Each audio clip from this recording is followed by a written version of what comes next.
Welcome to the channel. Today we are going to talk about controlling who can see the members you follow on LinkedIn using your phone.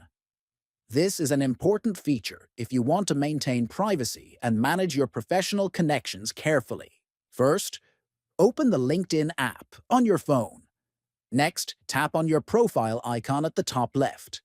Then scroll down and select Settings from the menu that appears.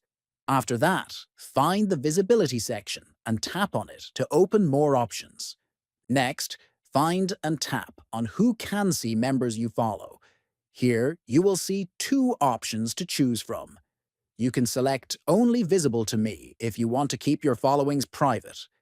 Alternatively, you can choose anyone on LinkedIn if you want your network to see the members you follow. After making your selection, your preference will be automatically saved. Don't forget to subscribe to the channel, like this video, and share it with others. Thanks for watching, and see you in the next video.